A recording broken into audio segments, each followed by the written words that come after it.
اخلاص سے نوازے۔ میرے معزز اور پیارے بھائیوں، صبر عبادت ہے۔ انسان دل میں یہ عزم کرتا ہے، اللہ کی طرف سے تکلیف تھی، اِنَّ لِلَّهِ وَإِنَّا إِلَيْهِ رَاجِعُونَ، قدر اللہ وما شاء فعل، ما شاء اللہ کان وما لم یشاء لم یکن۔ جب صبر کر لیتا ہے، یہ قلبی عبادت کوئی معمولی عبادت نہیں ہے۔ اللہ کے رسول صلی اللہ علیہ وسلم نے فرمایا، من صبر فلہ الصبر ومن جزع فلہ الجزع۔ جو صبر کرتا ہے دنیا میں ہی اس کا پھل لے لیتا ہے اور آخرت میں بھی ملے گا، اور جو رونا اور پیٹنا ہی سیکھتا ہے، واویلا کرتا ہے، اس کو سوائے واویلا کے کچھ نہیں ملتا۔ اور فرمایا، لا يصيب المسلم من نصب ولا وصب ولا هم ولا حزن ولا غم حتى الشوكة يشاكها إلا كفر الله بها من خطايا۔ اگر کسی مسلمان کو تھکاوٹ پہنچے، غم پہنچے، فکر لاحق ہو، کوئی بیماری لگ جائے، کوئی تکلیف آئے، اللہ سبحانہ وتعالی اس کے صبر کی وجہ سے ان تمام چیزوں کو اس کے گناہوں کا کفارہ بنا دیتے ہیں۔ اور دوسری روایت میں آتا ہے، اللہ کے رسول صلی اللہ علیہ وسلم نے فرمایا، جو صبر کر لیتا ہے، جب انسان بیماری کے بعد اپنا قدم زمین پہ رکھتا ہے، ما علیہ خطیئہ، کوئی بھی اس کا گناہ باقی بچتا ہی نہیں، سب اللہ معاف کر چکے ہوتے ہیں۔ میرے معزز، میرے پیارے بھائیوں، عبادت کا انسانی زندگی پہ بھی اثر مرتب ہوتا ہے۔ یہ تھا انسان کا ارادہ، اگر ارادہ غلط ہو جائے، نیت غلط ہو جائے تو عذاب دنیا میں ہی مل جاتا ہے۔ یاد کیجئے یمن کے علاقے میں، صنعاء کے علاقے کا وہ باغ جس کا تذکرہ سورۃ القلم میں موجود ہے، نیت کو خراب کیا کہ نہیں؟ مسکینوں کو نہیں دینا، اللہ يدخلنها اليوم علیکم مسکین وغدوا علی حرد قادرین، مسکینوں کو نہیں دینا۔ اپنے آپ کو مضبوط کر رہے کس بات پہ؟ ہمارا باپ تو ایسے اللہ کے راستے میں دیتا تھا، ہم نے نہیں دینا۔ نتیجہ کیا نکلا؟ اس بدنیتی کا نتیجہ کیا نکلا؟ فاصبحت كالصريم، سیاہ کر دیا اس باغ کو اللہ نے۔ ان کو باغ دوبارہ نظر بھی آیا؟ آج اپنی نیتوں کو خالص کرو، اچھے ارادے کرو، اچھی نیتیں کرو۔ اللہ ہمیں نمازوں کا پابند بنائے، توحید والا بنائے، اخلاق والا بنائے۔ نیت کرو بڑے کے احترام کی، نیت کرو نماز کی پابندی کی، نیت کرو کسی کے سر پہ ہاتھ رکھنے کی کہ یہ فقیر ہے، یہ محتاج ہے، نیت کرو کسی کے ساتھ نیکی اور خیر خواہی کرنے کی۔ اچھی نیت کا تمہیں دنیا میں بھی بدلہ ملے گا، تمہاری دنیا بھی سنورے گی اور آخرت میں بھی اعلیٰ درجات سے اللہ نوازے گا۔ اور اگر بد نیتی ہوئی تو دنیا کے اندر بھی اس فساد کا شکار ہونا پڑے گا، اور قیامت کو بھی اللہ تعالیٰ نے سخت عذاب رکھا ہے۔ اللہ ہماری نیتوں کو خالص بنائے۔ آمین۔ قولی عبادت کتنے لوگ ہیں؟ ان سے کہا جائے جب وہ ڈاکٹروں سے تنگ آ کے گھروں کو واپس لوٹتے ہیں، بھائی آپ کلمہ لا الہ الا اللہ زیادہ پڑھیں، تو چپ تو کر جاتا ہے بیچارہ، کہتا تو کچھ نہیں ہے لیکن دل میں پتہ کیا کہتا ہے؟ لو، مولویوں کی بھی عجیب باتیں ہیں، میری جان نکل رہی ہے، یہ کہتا ہے لا الہ الا اللہ پڑھو۔ اس مسکین کو کیا پتا؟ یہ مذاق نہیں ہے، اللہ کے رسول کے فرمان کو سنو تمہیں اندازہ ہوگا۔ اللہ کے رسول صلی اللہ علیہ وسلم فرماتے ہیں، عبداللہ بن عباس روایت کرتے ہیں، ان صلۃ الرحم تزید فی العمر، مسلمانوں رشتہ داروں سے اچھا سلوک کرنے سے انسان کی زندگی میں برکت آتی ہے۔ وَإِنَّ صَنَائِعَ الْمَعْرُوفِ تَقِي مَصَارِعَ السُّوءِ، نیکی کے کام کرنے سے انسان ہولناکیوں سے محفوظ ہو جاتا ہے۔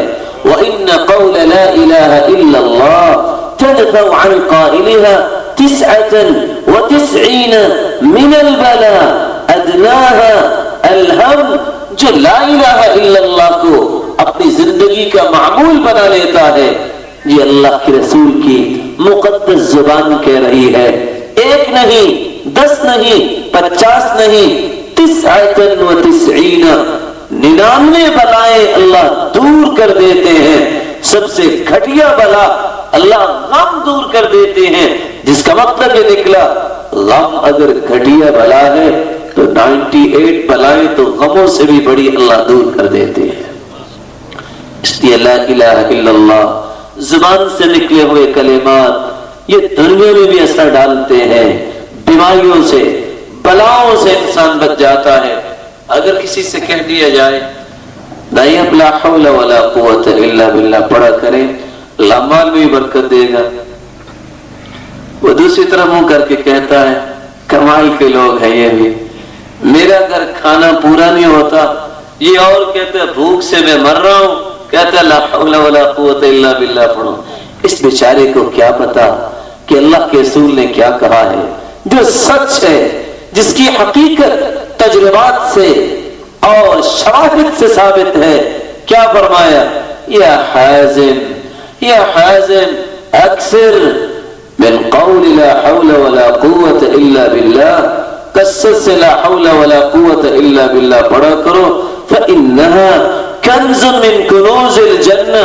تم تو دنیا کی مال کی بات کر رہے ہو، یہ پڑھنے والا تو جنت کے خزانوں کا مالک بن جاتا ہے۔ نبی کریم صلی اللہ علیہ وسلم نے ایک دوسری روایت میں فرمایا من قال لا حول ولا قوت الا باللہ كان دواؤه 99 داء ایسرها الہم۔ کون کہتا ہے کہ یہ بیماری ہے؟ یقین شرط اول ہے، توکل علی اللہ شرط اول ہے۔ جو شخص لا حول ولا قوت الا باللہ پڑھتا ہے، اللہ سبحانہ وتعالی نے اپنے پیارے پیغمبر کی زبان سے سمجھایا 99 بیماریوں کو اللہ دور کر دیتے ہیں۔ سب سے آسان بیماری جو لا حول ولا قوت الا باللہ سے فوراً ختم ہو سکتی ہے وہ غم کی بیماری ہے، حالانکہ غم دنیا میں سب سے بڑی بیماری ہے۔ میرے معزز اور پیارے بھائیوں، قولی عبادت انسانی زندگی میں اثر پیدا کرتی ہے۔ آج اگر کسی سے یہ کہہ دیا جائے کیا حرج ہے، اس وقت آپ پریشان ہیں، خاندانی طور پر، معاشرتی طور پر مصیبت میں ہیں، کرب میں ہیں، تو آپ لا الہ الا انت سبحانک انی کنت من الظالمین اس کا ورد کیا کرے۔ کہتے ہیں بھائی میں ڈرتا اپنے گھر سے باہر نہیں نکلتا، دشمن میرے پیچھے ہے اور یہ اتنی لمبی آیت بتا رہے ہیں جو مجھے یاد نہیں ہے، میں کیا کروں؟ آپ وہ حل بتائیں، میری سفارش کیوں کریں، کسی ذمہ دار کو کہیں، کسی انتظامیہ کے پاس میری سفارش کریں، لیکن اس مسکین کو کیا پتا۔ اللہ کے رسول نے فرمایا تھا، سعد رضی اللہ تعالی عنہ سے روایت ہے، الا اخبرکم بشیء الا اخبرکم بشیء اذا نزل برجل منکم کرب او بلاء من امر الدنیا۔ مسلمانوں، کسی کو مصیبت آ جائے، کسی کو کرب آ جائے دنیاوی امور میں اور یہ بات کہہ دے فدعا ففرج عنہ دعاء ذی النون، ان کلمات کو ادا کر دے، لا الہ الا انت سبحانک انی کنت من الظالمین۔ آگے اللہ کے رسول لفظ کیا بولے ہیں، لم يدع بها رجلا قط الا استجاب اللہ تعالی۔ جس شخص نے بھی یہ کلمات کہے ہیں اللہ سبحانہ و تعالی نے اس کی مصیبت کو ضرور دور کیا ہے، اللہ نے فوراً قبول کیا ہے۔ کوئی پڑھتے تو دیکھے، کوئی پڑھنے کی کوشش تو کرے۔ آج بھی اگر انسان عبادت پہ توجہ کر لے دنیا کی جمی مشاکل دور ہو سکتی ہیں۔ ایک شخص آ جاتا ہے جی قرض بہت ہو گیا ہے، کیا کرے، بیمار تھا، اللہ ہر ایک کو قرض سے محفوظ فرمائے اور خوشحال بنائے۔ اللہ کے رسول صلی اللہ علیہ وسلم نے کیا فرمایا، الا اعلمک کلمات لو كان عليك مثل جبل صغير دينا أداه الله عنك۔ علی میں تمہیں ایسے کلمات سکھاتا ہوں اگر جبل صغیر اتنا بھی تجھ پہ قرض ہوگا تو تم نہیں اللہ ادا کریں گے، لیکن تم کیا کہہ دو، اللہم اکفنی بحلالک عن حرامک واغننی بفضلک عمن سواک۔ ان کلمات کو پڑھ کے تو دیکھو، جب اللہ سبحانہ و تعالیٰ نے اپنے پیغمبر کو یہ کلمات سکھائے اور اس نے صحابہ کو سکھلائے، یہ کیسے ہو سکتا ہے وہ سچائی پہ مبنی نہ ہو؟ میرے معزز بھائیو، آج بھی وقت ہے، توبہ کر لو، استغفار کر لو۔ کیا ملے گا؟ کیا ہم گنہگار ہیں توبہ کریں؟ ہاں، ہم سارے گنہگار ہیں، ہم سے غلطیاں ہوتی ہیں۔ دنیا میں ہی انعام لینا چاہتے ہو، آخرت تو ملے گی، دنیا میں ہی انعام ملے گا۔ عبداللہ ابن عباس رضی اللہ تعالی عنہ فرماتے ہیں، من لزم الاستغفار جعل اللہ له من كل هم فرجا ومن كل ضيق مخرجا ورزقه من حيث لا يحتسب۔ جو شخص کثرت سے استغفار کرتا ہے، استغفر اللہ ربی من کل ذنب واتوب الیہ، استغفر اللہ الذی لا الہ الا هو الحی القیوم واتوب الیہ، جو ان کلمات کو پڑھتا ہے، اللہ کے رسول فرماتے ہیں یہ وہ شخص ہے جس کی تنگیوں کو اللہ آسانیوں میں بدل دیتے ہیں، جس کی مصیبتوں کو خوشیوں میں بدل دیتے ہیں، اور جس کی بے روزگاری کو خوشحالی میں بدل دیتے ہیں۔ وَيَرْزُقْهُ مِنْ حَيْثُ لَا يَحْتَسِبُ، اللہ وہاں سے رزق دیتے ہیں جہاں سے انسان کو گمان بھی نہیں ہوتا۔ اور قرآن نے اس حقیقت کو بیان کیا ہے میرے بھائیوں، 7 نقد انعامات ملتے ہیں، نقد۔ قرآن مجید میں اللہ سبحانہ و تعالی نے فرمایا، حکایت کرتے ہوئے نوح علیہ السلام کی، فَقُلْتُ اسْتَغْفِرُوا رَبَّكُمْ إِنَّهُ كَانَ غَفَّارًا يُرْسِلِ السَّمَاءَ عَلَيْكُمْ مِدْرَارًا وَيُمْدِدْكُمْ بِأَمْوَالٍ وَبَنِينَ وَيَجْعَلْ لَكُمْ جَنَّاتٍ وَيَجْعَلْ لَكُمْ أَنْهَارًا۔ تم استغفار کر لو، پہلا انعام تمہارے گناہوں کو اللہ معاف کر دے گا۔ یرسل السماء علیکم مدرارا، تم پانی کے قطروں کو ترس رہے ہو، اللہ موسلادھار بارشیں برسائے گا۔ وَيُمْدِدْكُمْ بِأَمْوَالٍ، تم کہتے ہو میں فقیر ہوں، مال نہیں، اللہ تمہیں مال میں فراوانی دے دے گا۔ وَبَنِينَ، تم کہتے ہو میں بے اولاد ہوں، اولاد نہیں ہوتی، استغفار کر لو، اللہ اولاد تمہیں نوازے گا۔ وَيَجْعَلْ لَكُمْ جَنَّاتٍ، اللہ سبحانہ و تعالی فرماتے ہیں تم تو ایک پھل پہ ترستے ہو، تم ایک پھل کی بات کرتے ہو، یجعل لکم جنات ویجعل لکم انہارا، ایک پھل نہیں، اللہ تو دنیا میں تمہیں باغات سے نوازے گا، اور ان کو باقی رکھنے کے لیے تم پانی کی بوند بوند پہ ترستے ہو، اللہ نہریں جاری کر دے گا۔ اور یہ وعدہ کس کا ہے؟ اللہ کا یہ وعدہ ہے۔ آج بھی اگر کوئی اپنی زندگی کو سکون سے چلانا چاہتا ہے، مطمئن زندگی چاہتا ہے، توبہ کر لے۔ قرآن مجید میں اللہ سبحانہ و تعالی ایک بات بیان کرتے ہیں، جب اللہ کے نبیوں میں سے ایک نبی نے کہا، وَيَا قَوْمِ اسْتَغْفِرُوا رَبَّكُمْ ثُمَّ تُوبُوا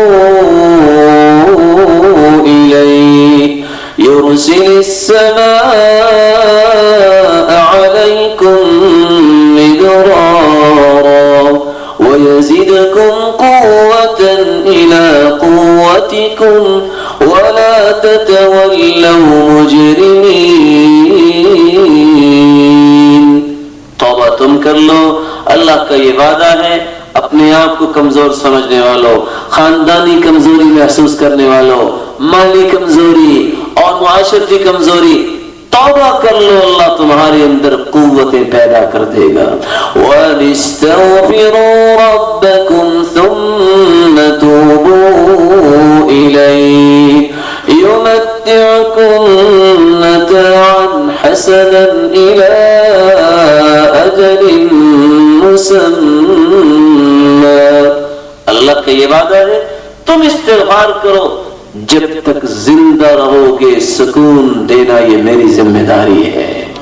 استغفار کر لو، اور استغفار کا بہت بڑا جو ثمرہ ہے آپ سے پوچھنے کے بعد میں بیان کروں گا۔ آپ میں سے کون کون بھائی کمپیوٹر جانتا ہے؟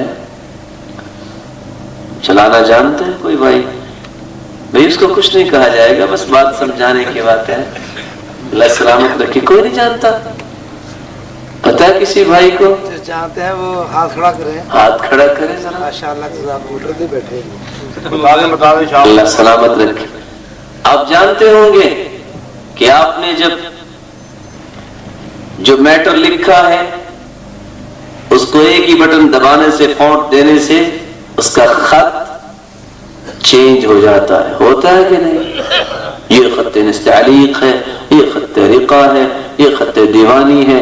اس طرح انگلش کے بہت سارے اس طرح فونٹ آئے ہوئے ہیں. لیکن دنیا میں کوئی ایسا کمپیوٹر آیا کہ جو میٹر کو ہی چینج کر دے؟ بٹن دبانے سے ہو سکتا ہے؟ نہیں ہوگا. اللہ سبحانہ و تعالیٰ فرماتے ہیں او میرے بندو، عقل تو میں نے دی ہے تمہیں، تم بڑے اپنے آپ کو سمجھتے بن گیا ہوں، آؤ ذرا میرے نظام کو بھی سمجھو. فرشتوں کو اللہ نے کیسا نظام دیا ہوا؟ فرشتے نیکیاں لکھتے ہیں، فرشتے ہی برائیاں لکھتے ہیں.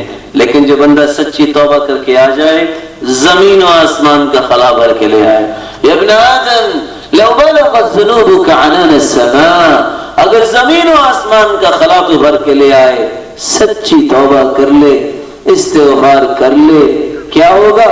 لَأَتَيْتُكَ بِقُرَابِهَا مَغْفِرَةً، تم جتنے گناہ لے کے آؤ گے میری رحمت تو بہت وسیع ہے. کیا ہوگا؟ إِلَّا مَن تَابَ وَآمَنَ وَعَمِلَ عَمَلًا صَالِحًا فَأُولَئِكَ يُبَدِّلُ اللَّهُ سَيِّئَاتِهِمْ حَسَنَاتٍ وَكَانَ اللَّهُ غَفُورًا رَحِيمًا. میرے فرشتوں، یہ توبہ کر چکا ہے، اس کے نیت خالص ہے. اتنے گناہوں پہ اگر قلم عفو پھیرا جائے گا، سیاہی بھی ضائع ہوگی، وقت بھی لگے گا. ایسی فونٹ لگاؤ، یہ زمین و آسمان کا خلا بھرا ہوا غلطیوں کا سچی توبہ کر چکا ہے، ان کو ہی نیکیوں میں کنورٹ کر دو. وہ برائیاں بھی کیا بن جاتی ہیں؟ نیکیاں بن جاتی ہیں. یہ نظام صرف کس کے پاس ہے؟ دنیا کے اندر نہیں ہے. آؤ پھر اللہ کے سامنے توبہ کریں، اس قولی عبادت سے دنیا میں بھی فائدہ حاصل کریں. لا الہ الا اللہ، لا حول ولا قوت الا باللہ، استغفر اللہ، لا الہ الا انت سبحانک انی کنت من الظالمین. آج اگر کسی کو کہا جائے بہت مشکل ہے، درود پڑھا کرو، کہتا ہے وہ تو یاد ہی نہیں ہے. لیکن مولانا صاحب ایک بات بتائیے، سر درد کو بھی آرام آ جائے گا درود سے؟ میں تو بڑا غمگین رہتا ہوں، دور ہو جائے گا. اور میرے بھائی، وہ بھائی ابن کعب کی روایت کو بار بار پڑھو. جب اس نے سوال کیا تھا اللہ کے رسول، دعا کرتا ہوں، درود بھی پڑھتا ہوں، کتنا درود پڑھو؟ اگر ایک حصہ درود کا اور 3 حصے دعا تو ٹھیک ہے. قال نعم فإن زدت فهو خير لك، اگر زیادہ پڑھ لو تو وہ بہتر ہے. فرمایا آدھی دعا، آدھا درود پڑھ لو. قال نعم فإن زدت فهو خير لك، اگر اور بھی پڑھ لو تو وہ بھی اچھا. کہا 3 حصے درود اور 1 حصہ دعا پڑھ لو. قال فإن زدت فهو خير لك، اگر اور پڑھ لو تو یہ بھی اچھا. کہا اللہ کی سنو اگر درود ہی پڑھتا رہوں، دعا کا موقع نہ ملے تو؟ قال اذن تکفى همك ويغفر لك ذنبك، زندگی کے تمام کی تمام سیاہیاں سفیدیوں میں بدل جائیں گی اور کوئی بھی غم بچے گا نہیں جو خوشی میں نہیں بدل جائے گا. یہ عبادت ہے، اس عبادت کا زندگی میں اثر ہوتا ہے. آؤ اس عبادت کو اختیار کرو، قلبی عبادت، زبانی عبادت اور عمل کی طرف آؤ. میں چند مثالیں اس پہ بھی پیش کرتا ہوں. آج کسی بھائی کو جب خطرہ لاحق ہو تو گن مین ساتھ رکھتا ہے کہ نہیں؟ رات کو پہرا دے رہا ہے، اور بس اوقات یہ ہوتا ہے کوئی آئے نہ آئے اپنا ہی پہرے دار مار کے چلا جاتا ہے. چور کوئی آئے نہ آئے اپنا ہی صفائی کر کے چلا جاتا ہے. آؤ آسمانی میں آپ کو حارث بتلاتا ہوں. آسمانی کمانڈو کی بات کرنے لگا. اللہ کے رسول فرماتے ہیں طہروا هذه الاجساد طهركم الله لوگوں اپنے آپ کو پاک کرو، اللہ تمہیں بھی پاک کرے گا. اپنے جسم کی پاکیزگی اختیار کرو. وَإِنَّهُ مَا مِنْ عَبْدٍ يَبِيتُ طَاهِرًا، جو بندہ وضو کر کے سوتا ہے، سردی تو لگے گی، گرمیوں میں آسانی ہے، سردی تو لگے گی. جو وضو کر کے سوتا ہے، ذکر کر کے دعائیں پڑھ کے سوتا ہے، اللہم بسمک اموت واحیا، اللہم قنی عذابک یوم تبعث عبادک، جو بھی دعا یاد ہے وہ پڑھ کے سوتا ہے. الا بات ملک فی شعارہ، تم گن مین کو گیٹ کے باہر کھڑا کرتے ہو. کوئی مائی کا لال اپنے گن مین کو اپنے بیڈ روم میں نہیں لے کے جاتا، کہ جاتا ہے. لیکن یہ فرشتہ، یہ کمانڈو جو آسمان سے اللہ پر بھیجتے ہیں وضو کرنے والے کے لیے، بات ملک فی شعاری، یہ کہاں رات گزارتا ہے؟ انسان کی چادر میں، اس کمبل میں، اس لحاف میں. کیوں؟ لا ينقلب ساعة من الليل الا قال اللهم اغفر لعبدك فانه بات طاهرا. سب سے پہلی بات شیطان سے حفاظت، جو کہ ذکر کر کے سویا ہے. چور سے حفاظت، جو کہ اللہ کی سپرد کر کے سویا ہے. آج تم جو قصہ سنتے ہو نا کہ فلاں شخص اٹھا تو 2 سفید لباس پہنے ہوئے شخص تھے، جب بھاگا تو نظر نہیں آئے. وہ کون تھے؟ وہ اللہ کے فرشتے تھے. میرے بھائی، چور اتنی تیزی سے غائب نہیں ہوا کرتے. یہ اللہ کی نگرانی ہے. جب اللہ کے رسول نے کہہ دیا ہے تو اس کی نگرانی پہ یقین کر لو.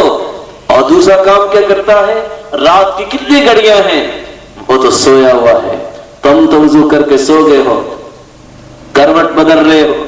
اس کا کیا کام ہے؟ اللہم اغفر لعبدک، اللہم اغفر لعبدک فانہ بات طاہرا.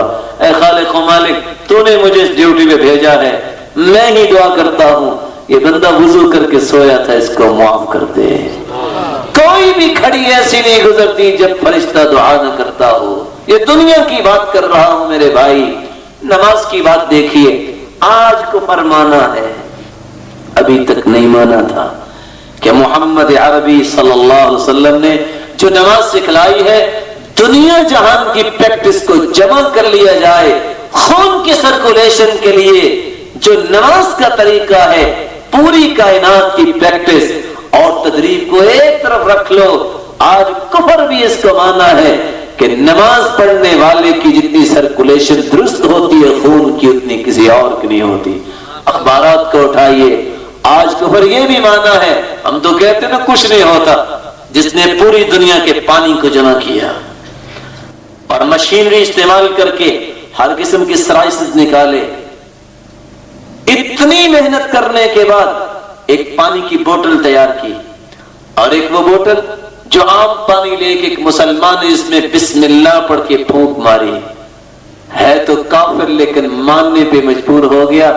کہتا ہے ہماری مہینوں کی محنت سے یہ پانی صاف ہوا تھا، ہر قسم کی بیماری، ہر قسم کے کیمیکل سے، اس بسم اللہ کی وجہ سے 1 سیکنڈ میں وہ صاف ہو گیا.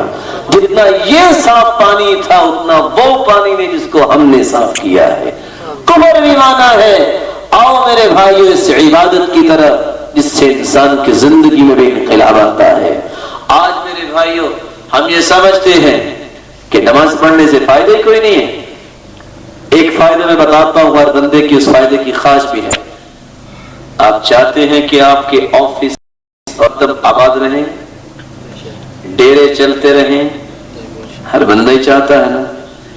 ڈیرے چلانے کے لیے قتل و غارت نہ کرو، ڈیرے چلانے کے لیے جھوٹ نہ بولو، ڈیرے چلانے کے لیے ظلم نہ کرو. ایک کام کر لو کبھی ڈیرا بند نہیں ہوگا. وہ کون سا کام ہے؟ علیکم بقیام اللیل، تہجد پڑھ لو. فإنه دأب الصالحین قبلکم، یہ تو انبیاء کا طریقہ تھا. وقربۃ الی ربکم، بندہ اللہ کے قریب ہو جاتا ہے. ومنہاۃ للآثام، گناہوں سے بچ جاتا ہے. مکفر للسیئات، گناہوں کا کفارہ ہے. ومطردۃ للداء عن الجسد، اور انسان اپنی جسمانی بیماریوں سے پاک